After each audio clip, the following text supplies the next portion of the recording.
Vértigo Blanco, un podcast de Samba y Tornado. Presenta Jesús Quintero. Hola, ¿qué tal? ¿Cómo están? Espero que estén muy bien. Hoy tenemos nuestro primer episodio de nuestro podcast en Samba y Tornado que se llama Vértigos Blancos.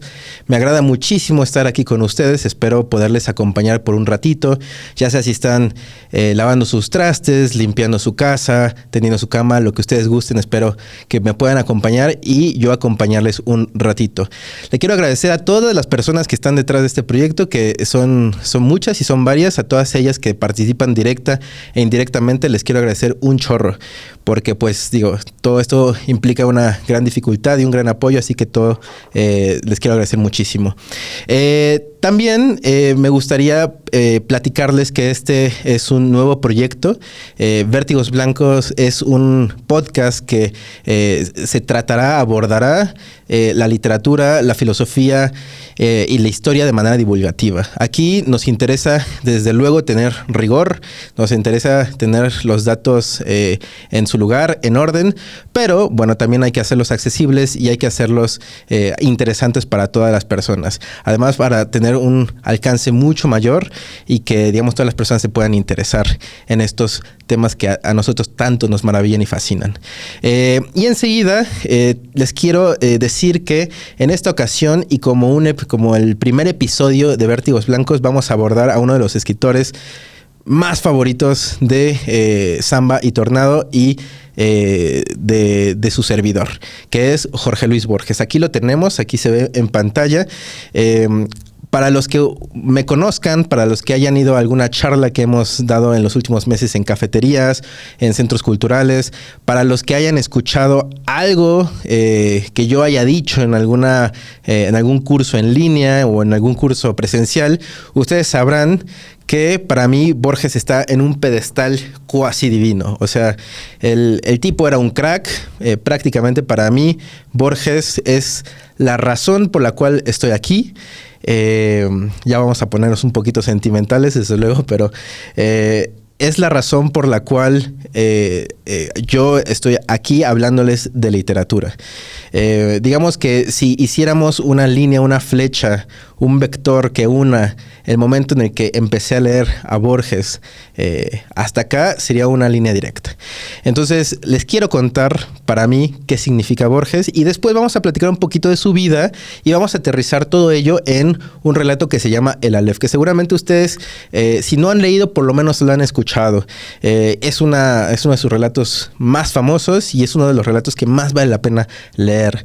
Si es que desde luego hay que leer a todo Borges, todo lo que se pueda de Borges, hay que devorar todo lo que se pueda de Borges, y es un autor hiper necesario, según yo, en la vida de todos. Pero bueno, vamos a empezar con el chismecito sabroso y les voy a decir que yo leí por primera vez a Borges cuando yo tenía algo así como 13 y 14 años. Realmente no me acuerdo muy bien de cuántos años tenía yo, pero me acuerdo perfectamente bien del día y de la hora. Y era un miércoles y eran las 5 de la tarde. Estaba yo en la sala de mi casa, en la casa de mi familia, y yo me acuerdo que estaba muy aburrido, ¿no? No había nadie en la casa y pues yo ya me había cansado de jugar videojuegos, de ver la tele. Ya había hecho todo lo que un puberto, digamos, puede imaginar hacer con los videojuegos, con la tele, etcétera, ¿no? Y de repente fui al librero, estuve ahí viendo varios libros, acariciando los lomos de los libros por unos minutos, y saqué uno y era un libro muy bonito, bastante sencillo. Digamos, estaba yo frente a la edición ya legendaria del Aleph de Borges, en donde tenemos en la portada un fragmento, un pedacito de la obra del Bosco. Digamos, vemos como una especie de luz que va adquiriendo perspectiva y un punto de fuga. Y hay dos figuras que están entrando en ese gran túnel, en ese gran hoyo blanco. Lo agarré por simple curiosidad, porque no tenía yo nada que hacer. Me fui a la sala y empecé a leerlo. El primer relato que leí para siempre lo iba a recordar, y era la escritura de Dios. Me gustó, me asombró, pero no fue el más importante. El más importante iba a ser el relato número 2. Ese relato es titulado Deutsches Requiem. Para quien lo haya leído, seguramente lo recordará como uno de los relatos más o menos secundarios de todo el libro, porque desde luego siempre figuran los estelares del Aleph, la escritura de Dios, el inmortal, la casa de Asterión. Pero yo leí ese pequeño relato, no pasan de las 10 páginas, y a mí me fascinó. Terminé el relato y transformó mi vida para toda la vida. Quizá yo me hubiera dedicado a la economía, a las ciencias políticas, a otra cosa, digamos, mucho más productiva que la literatura, mucho más útil que la literatura, pero por culpa, y es una palabra bastante curiosa, por culpa de ese relato, por razón de ese relato, yo quedé hechizado y prendado con la literatura. Me encantó. ¿Y qué tiene este relato que tanto me encantó? Realmente es algo que a mí me cuesta incluso trabajo expresar, porque el relato está hecho en primera persona, ¿no? Y quien está narrando es un alemán nazi, un militar alemán nazi, después de la Segunda Guerra Mundial. Ha sido juzgado y ha sido declarado culpable. Él ni siquiera se defendió. Declarado culpable de haber, de haber participado en el genocidio. A mí me sorprendió que el tipo no se justificara y todo lo contrario, encontrara un fundamento aparentemente sólido de su actuar, de su acción. Me fascinó la manera en la que pensaba el personaje, la manera en la que era coherente, la manera en la que se desenvolvía, sobre todo aludiendo a muchísimos alemanes famosos, a Brahms, a Bach, a Nietzsche y a algunos otros ingleses o nombres anglosajones que digamos, por su lengua tienen un vínculo con lo sajón, como Shakespeare, por ejemplo, ¿no? A mí me encantó, me fascinó su explicación y la última frase, la última oración, quedé prendado con esa oración para toda la vida, que es: mi carne podrá tener miedo, yo no. Y para mí, todo Occidente, bueno, para un niño de 13, 14 años, todo Occidente estaba en esa oración, en ese último enunciado. Pues quedé enamorado, me seguí con el inmortal, que al principio no entendí ni papa. Después con la casa de Asterión, que es un cuentazo, es una hazaña que en una página y media, Borges subvierta, subvierta el relato, digamos que le cambie de un enfoque y que por lo tanto le cambie de significado. Me parece increíble. La casa de Asterión, para quien no sepa, se trata sobre el Minotauro del laberinto. Recordemos que, según el mito, Teseo baja al laberinto con el hilo de Ariadna para que no se pierda, y su objetivo, su meta es matar al Minotauro, ¿no? Porque supuestamente era una amenaza, etcétera. Pero en ese relato, justamente, la perspectiva que nos plantea Borges no es la de Teseo, no es la de Ariadna, es justamente la del Minotauro, que es Asterión. Y de ahí justamente nos cuenta la otra parte, el lado B de la historia. Y me parece fantástico. Eso que hace Borges con tener un mito ya planteado por la tradición y cambiarlo por medio del enfoque, por medio de la perspectiva, se me hace fascinante, ¿no? Fascinante.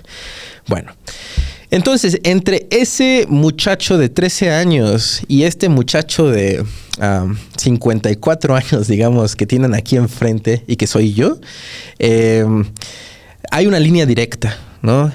Yo todavía sigo leyendo a Borges y me sigue asombrando. Es de los poquísimos.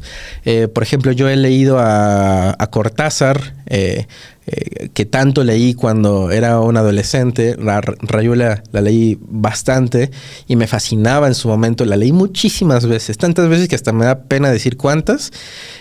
Hoy me acerco a Rayuela y les voy a ser bien sincero, ya no me gusta ni un poquito, ¿no? De hecho ya siento un poquito de aversión a Rayuela, ¿no? No sé si es porque lo leí tantas veces o por otra cosa, ya llegará su momento para platicarlo. Pero bueno, esa es mi historia con Borges y esa es la razón por la cual a mí, Jesús, me gusta la literatura. Vamos a platicar entonces un poquito de Borges. Borges, como ustedes saben, es un escritor argentino. Es un escritor argentino que él se autodesignaba como un escritor decimonónico, es decir, del siglo XIX.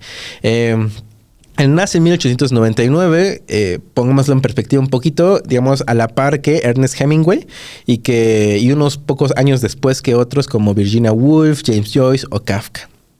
Digamos, él todavía alcanza a ser de la generación de todos estos escritores que fueron cracks en su momento, que en los años 20 la rompieron y que sacaron novelas tan asombrosas y fascinantes como El Ulises, Mrs. Dalloway, Las Olas, Alfaro, Finnegan's Wake, ese mamotreto ilegible, etcétera, ¿no? Desde luego también es un poquito menor a William Faulkner, que es un escritor estadounidense también increíble, fascinante, del sur de los Estados Unidos, del Deep South, ya legendario, y que escribió libros como El Ruido y la Furia, Absalón, Absalón, Santuario, entre muchas otras obras maestras que tiene Faulkner. Entonces, Borges nace en 1899. Borges fue un burgués, sí, o sea, era de una familia acomodada. Su padre era un psicólogo que le encantaba la filosofía, le encantaba la literatura y que daba clases en la universidad. Digamos, el padre de Borges era, digamos, una de sus lenguas que mayormente utilizaba era la lengua inglesa, ¿no? Entonces, en la casa se hablaba inglés de manera natural, ¿no? Entonces, digo, el papá hablaba español, pero su ascendencia era inglesa, ¿no? Por otra parte, su padre era Jorge Guillermo Borges, y por otra parte, Leonor Acevedo. Digamos, la mamá de Borges también era legendaria. La mamá de Borges, fíjense, murió hasta muy, muy, muy viejita. Tanto así que cuando el mismo Borges ya era muy mayor, le preguntaba a su mamá, que ya estaba bastante grande, pues cómo ella creía que podía apuntalar un cuento, cómo lo podía rematar, y a veces ella le daba tips para hacerlo, ¿no? Me parece que en el cuento que se llama, si no me recuerdo, La Intrusa, es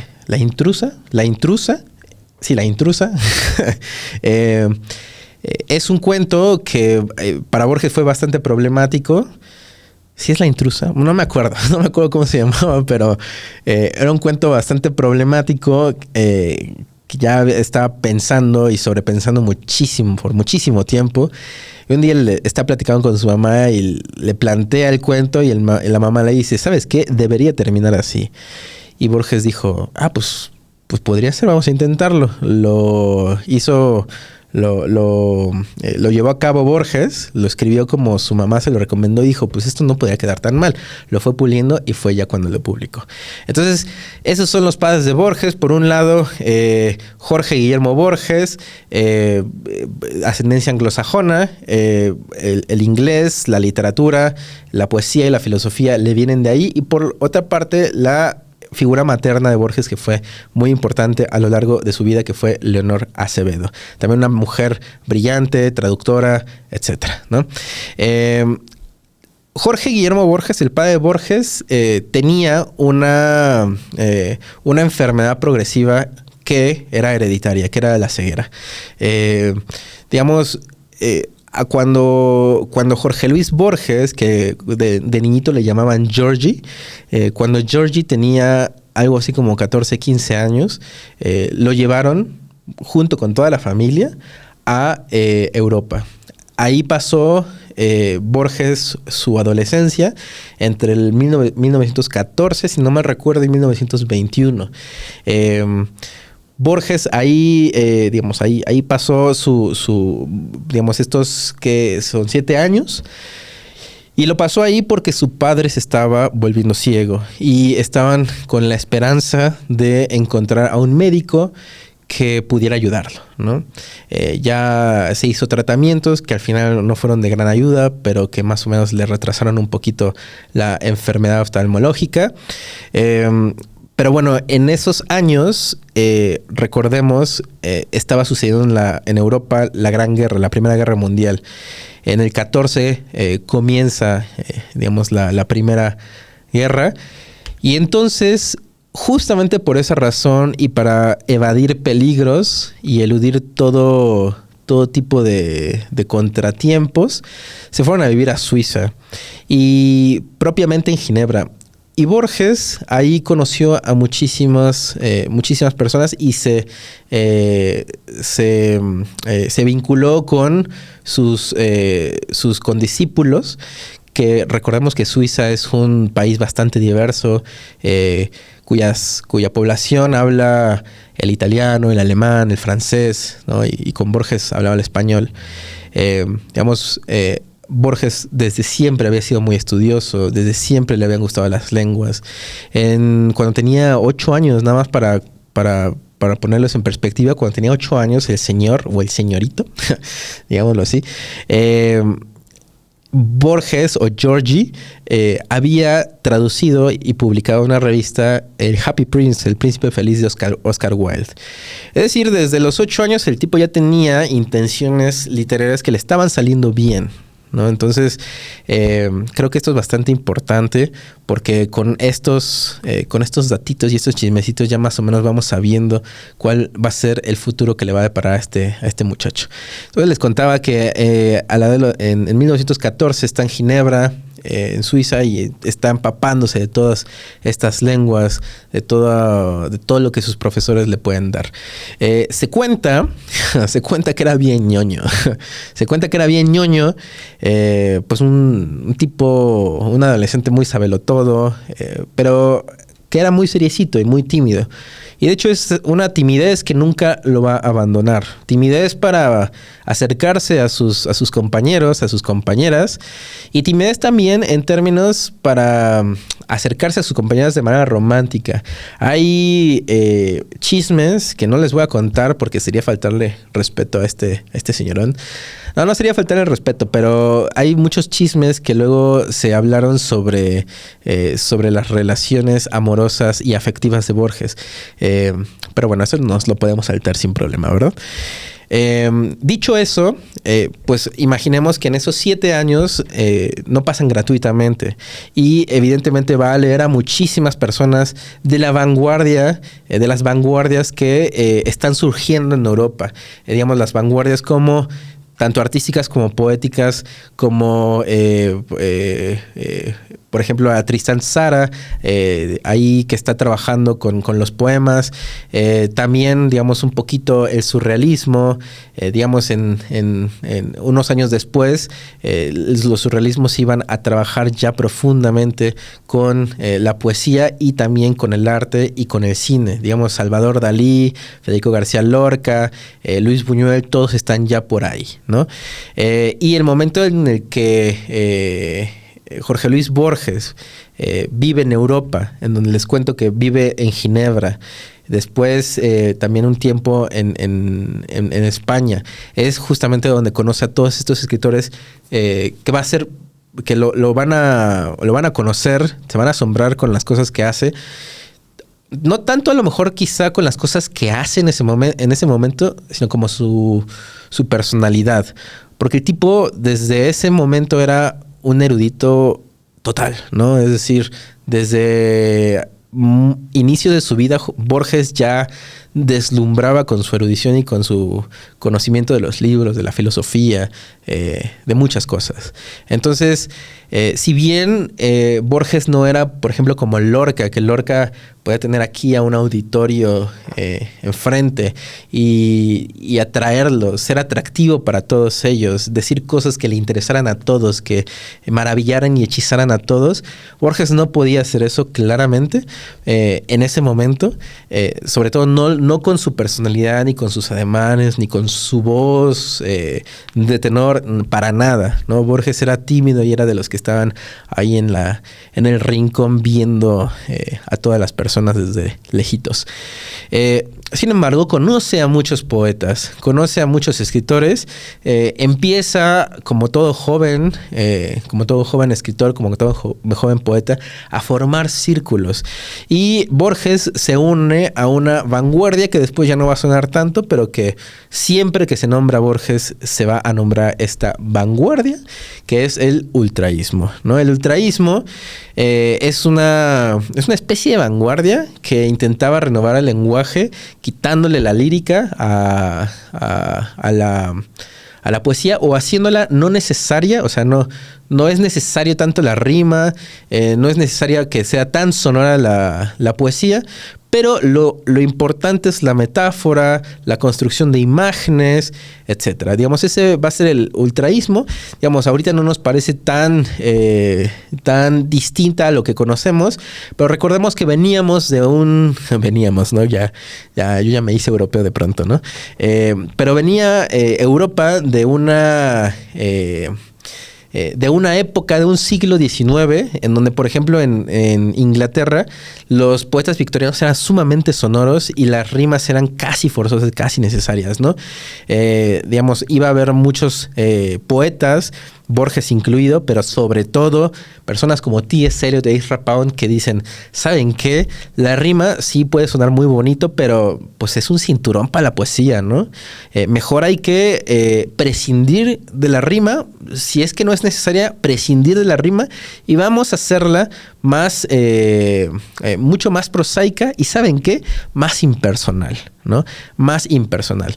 Entonces, al hacerla más impersonal, justamente no nos va a importar tanto el romanticismo decimonónico, dieciochesco, digamos, que pone en el centro de las cosas, en el centro del universo y del mundo al yo y sus sentimientos y sus emociones y sus sensaciones, no, sino va a poner en el centro de las cosas más bien, no va a poner al yo en el centro de las cosas y muchas otras cosas pueden ocupar ese centro. De manera que el primer poemario que publica Borges se llama Fervor de Buenos Aires. Fervor de Buenos Aires se publica en el año 23, si no mal recuerdo, 23 o 21, bueno, en el año 23 o 21, 23 o 21, creo que era en el año 1923, publica Fervor de Buenos Aires. Y como se dice en muchos lugares y como han dicho muchos críticos, Fervor de Buenos Aires tiene una influencia tremenda de Walt Whitman. Digamos que ya se los podré compartir en otras plataformas, ahí en Instagram o en la descripción de YouTube, pero ustedes podrán ver que, por ejemplo, el primer poema de Fervor de Buenos Aires pone en el centro a la calle, las calles bonaerenses. Eso quiere decir que, digamos, su punto neurálgico o su centro de Fervor de Buenos Aires es Buenos Aires. No soy yo, es Buenos Aires. Sí, quizá mi relación con Buenos Aires, pero es Buenos Aires. No son mis sensaciones ni mis emociones, es Buenos Aires, ¿no? Evidentemente todo esto es una gran generalización. Ustedes podrán encontrar alguna alusión que digan, Jesús, estás totalmente equivocado. Puede ser. Pero Buenos Aires es de algún modo el centro de la cosa, ¿no? Y sobre todo el amor de Borges, que tenía Borges por Buenos Aires. Entonces, esto se publica en 1923. Curiosamente, Borges en los años 20, pues era un chavo y ya saben, o sea, pues muy como sucede con los poetas y con los escritores también, saludos a todos los poetas y escritores que nos estén escuchando, luego son medio arrogantes, ¿no? Digamos que se sabe que hay una especie de arrogancia. Borges no era la excepción. Y esa arrogancia de algún modo se expresaba en su literatura con una exuberancia, con un barroquismo. Y aquí es cuando Borges conoce a una persona clave en su literatura, que va a ser Alfonso Reyes. Como yo les había comentado, el papá de Borges, Jorge Guillermo Borges, digamos, era un tipo que pues vivía de manera acomodada, era profesor de universidad, etcétera. Digamos, este señor conoce a muchas personas y curiosamente conoce al embajador de México en Argentina de ese entonces, que nada más y nada menos va a ser, sí, el señor Don Alfonso Reyes, ¿no? Poncho Kings para los compis. Alfonso Reyes estaba trabajando como embajador mexicano en Argentina y pues es amigo de los Borges. Borges se acerca a Reyes y le presenta algún texto suyo y la respuesta que le da a Reyes es una respuesta insospechada para el lector actual de Borges. Lo que le dice Reyes a Borges es prácticamente: señor, bájele 3 rayitas a su barroquismo. No trate tanto de llamar la atención, amigo. O sea, mire, usted la trae, o sea, usted trae potencia, sí, pero bájele 3 rayitas, o sea, no escriba con los pies, ¿no? Eso le dijo. No escriba con los pies, porfa. Lo que le estaba diciendo Reyes a Borges es justamente: amigo, deja de ser tan barroco. Vete por la sencilla, vete por la simple, vete por una prosa sencilla, límpida, diáfana, clara, ¿no? No tienes por qué intentar llamar la atención si no te la dan, ¿no? Entonces, por favor, ese es el consejo que te doy porque tu amigo Alfonso Reyes soy, ¿no? Entonces, eso le dijo Alfonso Reyes. Evidentemente, cuando Alfonso Reyes, que ya entonces era un grandísimo escritor, cuando alguien como él te da un consejo, pues no lo desechas. Al contrario, lo tomas y te esfuerzas. De manera que Borges iba a empezar a escribir cositas, iba a escribir algunos artículos, algunos cuentos, poemas, y los iba a publicar en una revista que para entonces ya estaba tomando importancia, relevancia, no solamente en la Argentina, sino en América Latina. Y que él editaba junto con las hermanas Ocampo, ¿no? Silvina y Victoria Ocampo, que se llama Sur, ¿no? De pronto estaba empezando a publicar aquí y allá. Y en el año 44 compila algunos de sus relatos. Unos relatos que pues de vez en cuando había publicado, los compila en el 44 y los nombra, el nombrecito del libro, Ficciones. Ficciones va a ser un prototerremoto. Va a, digamos, a mover las aguas en la Argentina. En el año 49 vuelve a hacer el mismo ejercicio Borges, recopilando algunos relatos que ya había publicado en algunos otros lugares y va a publicar el Aleph. En el año 53, si no me recuerdo, publica un conjunto de ensayos que ya había publicado en otros lugares, que se va a llamar Otras Inquisiciones. Estos 3 libritos van a mover bastante las aguas, muchísimo las aguas.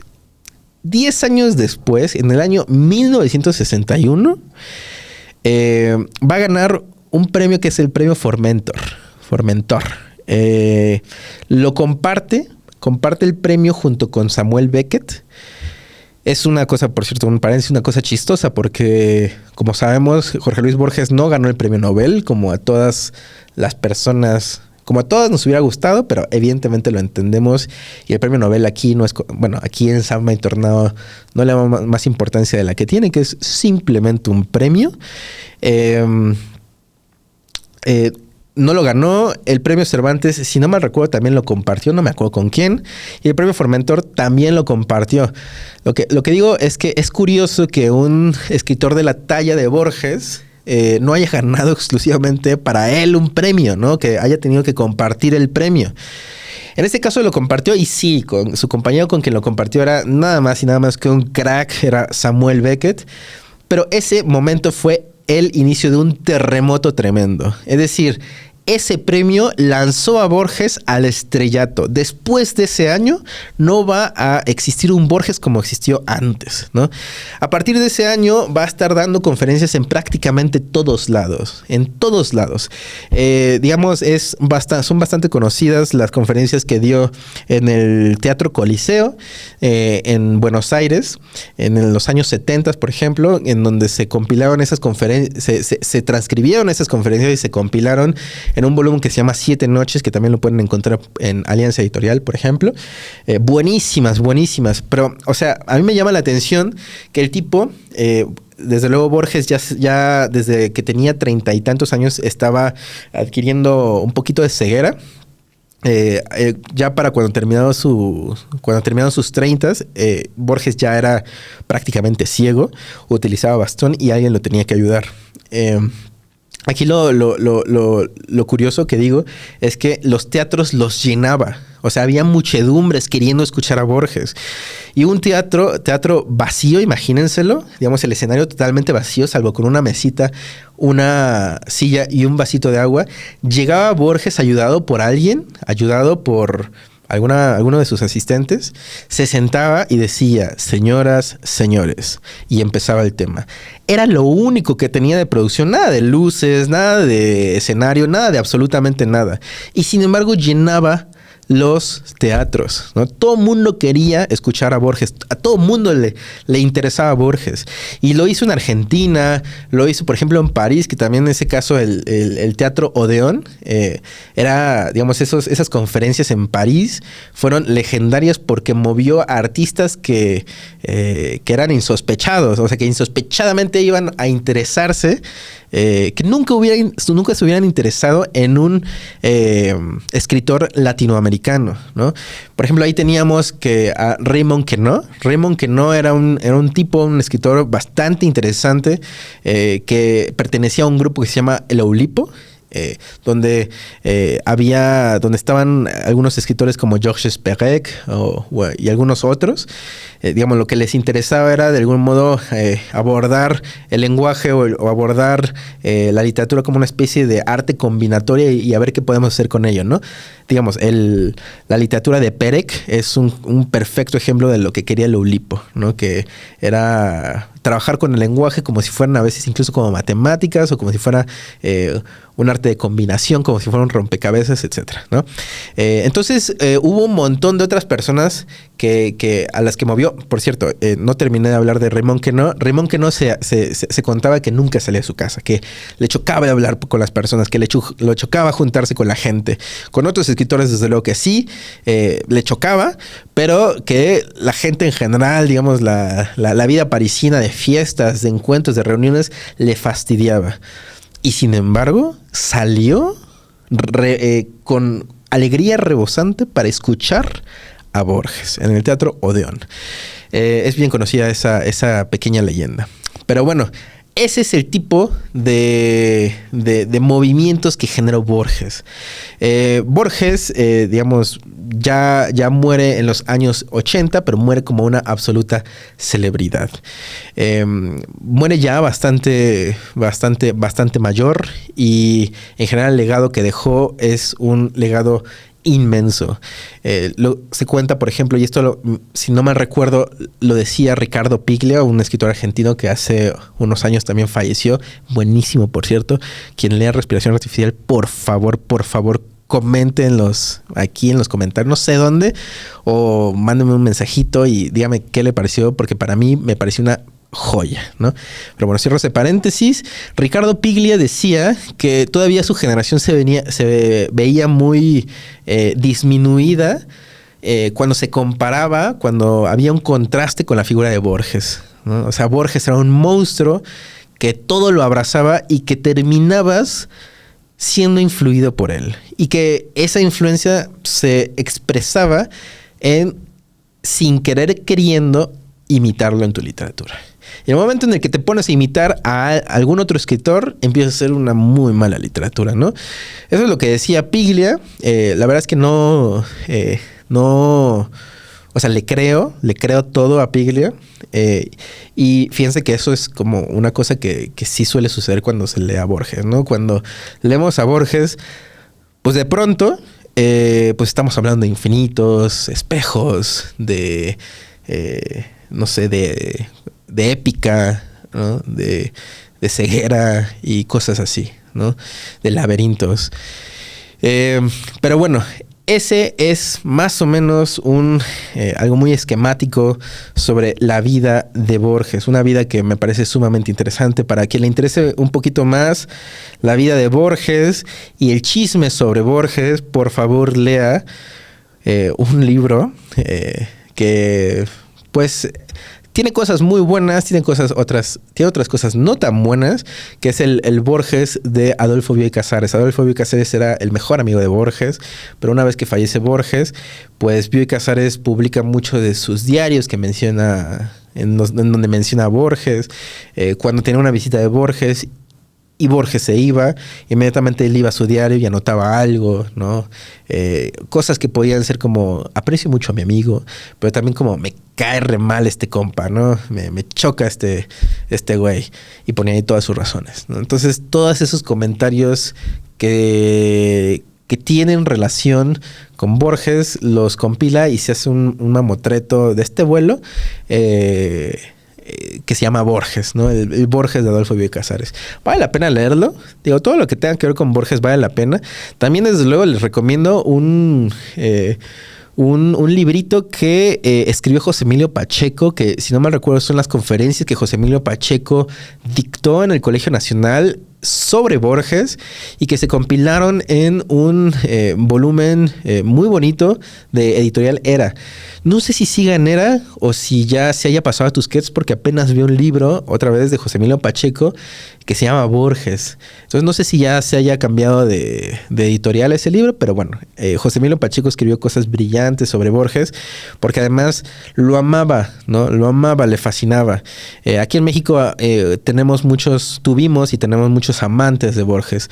El mismísimo Juan Rulfo, Juan José Arreola. Hay por ahí un conversatorio en donde participan Borges y Juan José Arreola, o sea, no manches, o sea, prácticamente que se hinque, ¿no?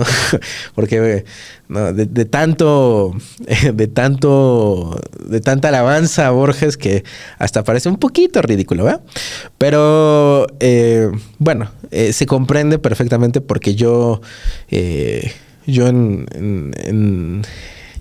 estando en la posición de Arreola, a lo mejor pues hubiera abrazado a Borges, ¿no? O le hubiera dado un beso o algo. Pero bueno, dicho eso, pues entonces vamos a pasar, ya hablé demasiado, ya pasaron 40 minutos, vamos a platicar sobre el relato de El Aleph, ¿no? El relato del Aleph es un relato que es el último relato del libro El Aleph. Les comentaba que fue una compilación de relatos que fueron escritos y publicados en diferentes momentos, pero que pues se asume que el relato que más le importó a Borges, que más le gustó, que consideraba mejor, era El Aleph, ¿no? El Aleph es un cuento que a mí me parece sumamente importante. No es mi favorito, porque ya les dije cuál es mi favorito, el de Deutsches Requiem. Ese es mi favorito, por si alguien me lo quiere regalar en algún momento. Pero el Aleph tiene su importancia, tiene una importancia desmedida, voy a decirlo. Sin temor a equivocarme, voy a decir que la importancia es desmedida. Aquí lo tengo impreso.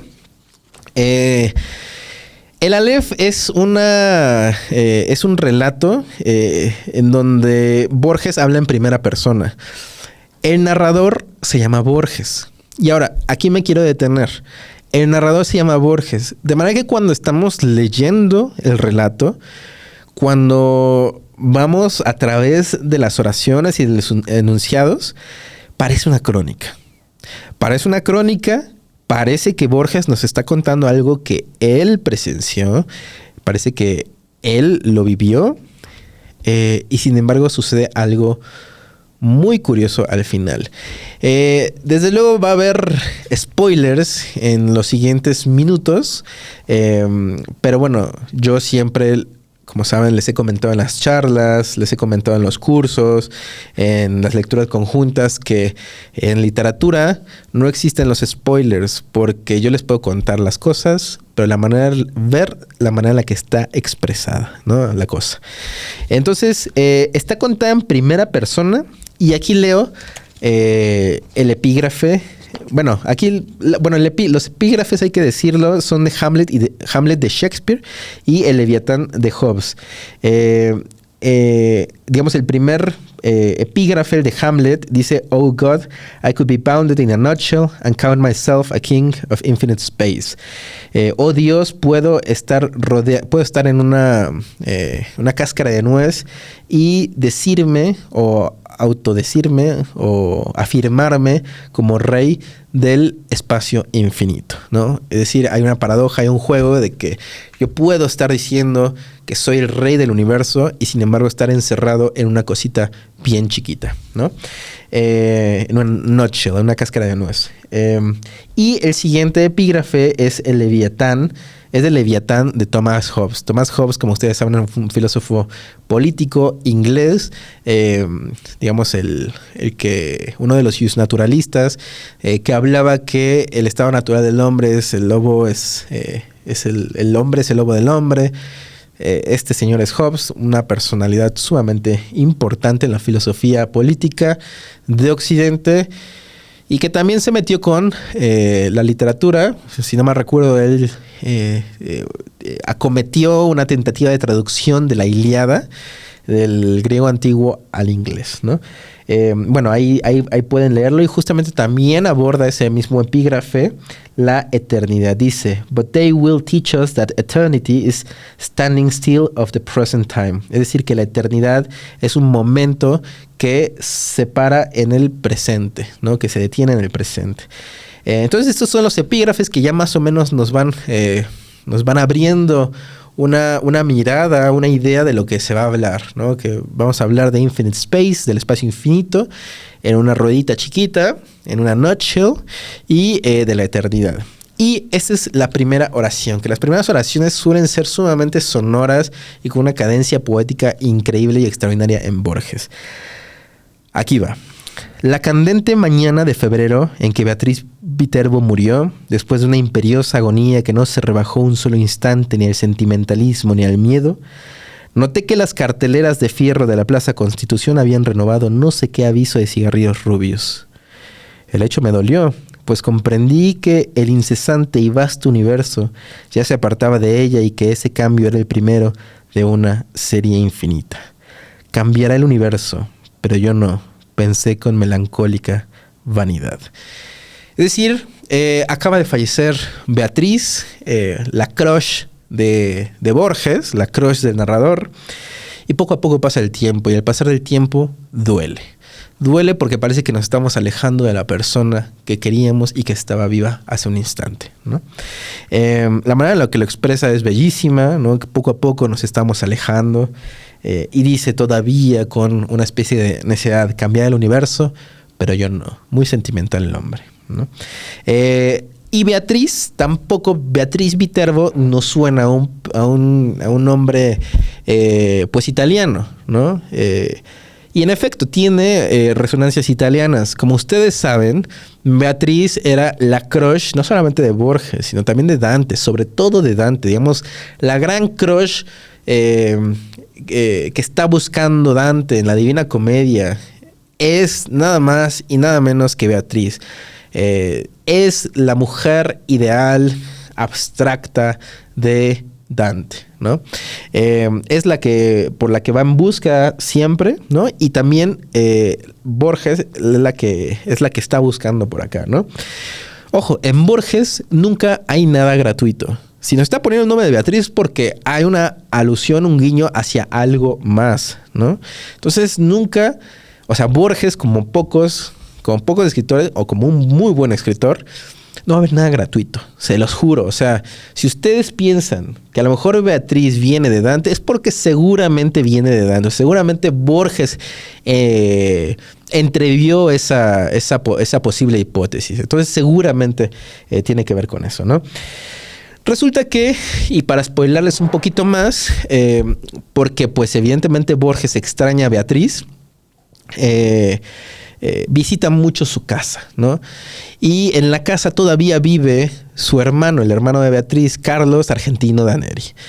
Carlos Argentino de Aneri es un tipo que a Borges le parece deleznable, ¿no? Deleznable, es un tipo horrible, ¿no?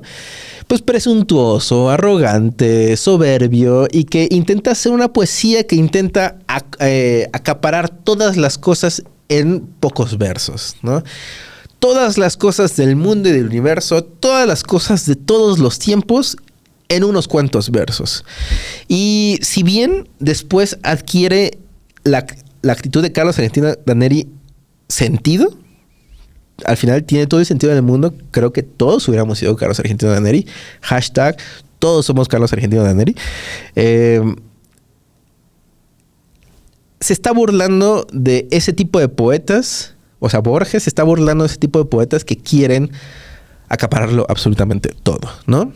Y sobre todo de uno. De hecho, he encontrado varias hipótesis ahí por ahí, platicando con algunos compañeros, con algunos camaradas, que pues algunos dicen que pues se refería a Huidobro, a Lugones, etcétera.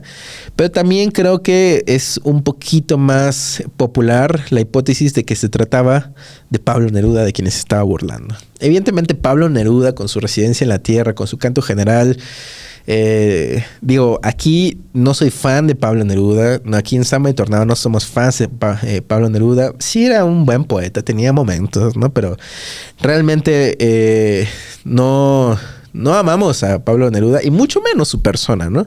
Pero es otra cosa. Aquí se está burlando ese tipo de poetas Borges, ¿no? Y resulta que pues va a visitar a Carlos Argentino de Aneri en varias ocasiones, y después de varias veces, una noche, Carlos Argentino de Aneri le habla por teléfono a Borges y le dice: hey, Jorge, oye, tengo un problema porque quieren derrumbar mi casa. Achis, ¿por qué? Cita textual, ¿por qué? Y pues ya le da una explicación por ahí. Y Borges, y Carlos Argentino de Aneri le dice: pero te tengo que enseñar algo, Borges. Tienes que venir a la casa. Y Borges va. Y dice Carlos Argentino de Aneri: ok, ya estás aquí en la casa, ahora te tengo que enseñar algo, pero está en el sótano. Y aquí estamos hablando de un desconocido que no te cae bien. Bueno, un amigo que no te cae bien, un conocido que no te cae bien y que te está diciendo: ¿sabes qué? Hay algo en mi sótano. Hay algo en mi sótano. Algo en mi sótano oscuro, ¿no? Aquí hay algo notable, que estamos hablando de un tema importante que es la casa, ¿no? La casa tiene una tradición increíblemente grande, ¿no? La casa tiene una tradición que, digamos, supone desde luego el límite entre lo público y lo privado, lo político y lo económico, ¿no? Recordemos que lo político es la polis, ¿no? La polis griega, donde se tomaba la decisión del destino de todas las personas en la ciudad, y la casa era el oikos, digamos, la etimología de económico es oikos y viene de ahí, ¿no? Entonces, digamos, lo privado es lo que las demás personas no pueden ver, lo que yo puedo vivir sin que las otras personas vean. Es decir, es un lugar privado, íntimo, secreto. La casa ha sido un tema pues bastante amplio en Occidente. Ustedes recordarán que muchas películas de terror tienen una casa ahí, ¿no? Y justamente la casa involucra ese secreto, esa intimidad, esa privacidad de las personas. No sabemos qué pasa en la casa del vecino, por ejemplo. Podemos conocerlo, pero no conocemos su casa y no conocemos cómo está su casa. Y si no conocemos su casa, tampoco conocemos su sótano. Y sin embargo, Borges va al sótano, lo convence Carlos Argentino Daneri y pareciera como que estamos en una atmósfera, un ambiente oscuro, húmedo, en donde Borges dice, ay cabrón, o sea, ¿por qué me vine para acá? O sea, ¿qué estoy haciendo acá? La verdad es que este compa ni me cae bien, ¿no? Y pues Beatriz ya está muerta. Entonces, ¿qué caramba hago acá? Está bajando los escalones del sótano y de repente ve algo bien importante. Y ya quedan pocos minutos, pero se los voy a leer para que igual sepan la importancia de esto. Y dice lo siguiente. Arribo ahora, dice Borges, arribo ahora al inefable centro de mi relato. Empieza aquí mi desesperación de escritor. Todo lenguaje es un alfabeto de símbolos cuyo ejercicio presupone un pasado que los interlocutores comparten. ¿Cómo transmitir a los otros el infinito Aleph, que mi temerosa memoria apenas abarca? Los místicos en análogo trance prodigan los emblemas para significar la divinidad. Un persa habla de un pájaro que de algún modo es todos los pájaros, etc. Dice varias cositas, ¿no?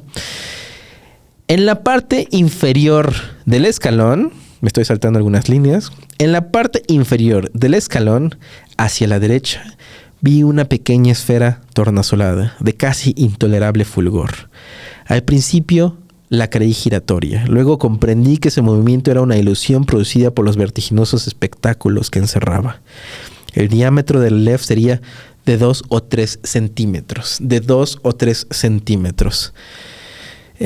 pero el espacio cósmico estaba ahí, sin disminución de tamaño. Cada cosa, la luna del espejo, digamos, eran infinitas cosas, porque yo claramente la veía desde todos los puntos del universo. Y aquí vean qué preciosura. Aquí es Borges siendo maestro de sus propias herramientas poéticas. ¿Cómo transmitir el caos? ¿Cómo transmitir el infinito? ¿Cómo escribir el infinito? Esa es la pregunta, yo creo, a la que se enfrentó Borges. Y Borges lo escribió así. Vi el populoso mar, vi el alba y la tarde, vi las muchedumbres de América, vi una plateada telaraña en el centro de una negra pirámide, vi un laberinto roto. Era Londres. Vi interminables ojos inmediatos escrutándose en mi espejo, en mí como un espejo, perdón. Vi todos los espejos del planeta y ninguno me reflejó. Vi en un traspatio de la calle Soler las mismas baldosas que hace 30 años vi en el zaguán de una casa de Fray Bentos. Vi racimos, nieve, tabaco, vetas de metal, vapor de agua. Vi convexos desiertos ecuatoriales y cada uno de sus granos de arena. Vi en Inverness a una mujer que no olvidaré. Vi la violenta cabellera, el altivo cuerpo. Vi un cáncer en el pecho. Vi un círculo de tierra seca en una vereda. Vean cómo va la cadencia. Donde antes hubo un árbol, vi una quinta de Adrogué, un ejemplar de la primera versión inglesa de Plinio, la de Philemon Holland.